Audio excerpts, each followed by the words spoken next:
राजद ने बजट को बताया चुनावी घोषणा पत्र, कहा केंद्र ने फिर ठगा देश की जनता को।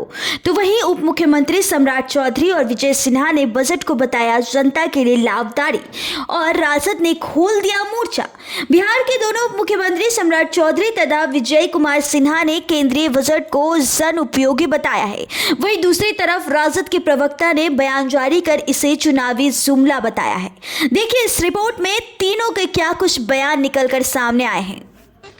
बजट में कुछ भी बदलाव नहीं किया गया है, सब कुछ लोकसभा को देखते हुए किया गया है, नया कुछ नहीं देखिए किया गया सारा चीज पहले से देश के यशस्वी प्रधानमंत्री जी काम कर रहे हैं और पूरे देश में आप सोचिए आयुष्मान भारत के ऊपर 6 करोड़ लाभ ले चुके हैं और आज भारत श्रेष्ठ हो रहा है।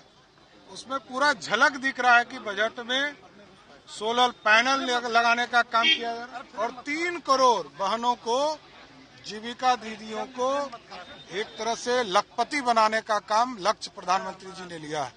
भारत श्रेष्ठ होगा, समृद्ध होगा। तो प्लीज साइड हो, प्लीज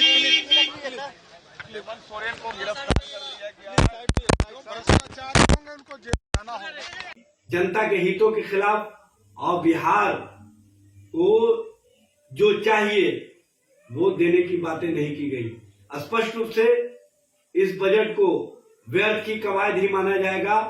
ये अंतरिम बजट को याद करके आम जनता उस भारतीय जनता पार्टी और केंद्र सरकार को सबक सिखाने का काम करेगी जो 10 सालों में नौजवानों को रोजगार नहीं दिया। नौजवान सड़कों पर मारे मारे फिर रहे हैं बेरोजगारी के आलम में।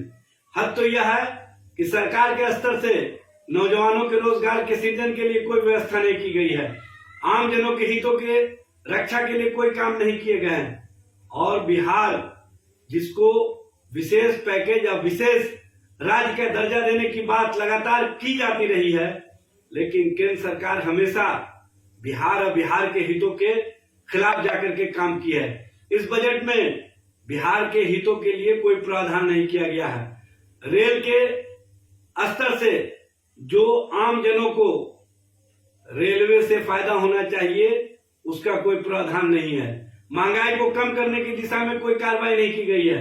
हद तो यह है कि छात्रों के हितों के लिए कोई बातें नहीं की गई है।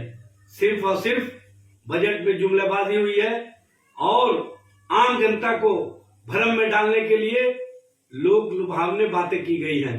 यह बिहार के हित में, देश के हित में होगा। ये बजट युवाओं के लिए, किसानों के लिए, महिलाओं के लिए और गरीबों के लिए होगा।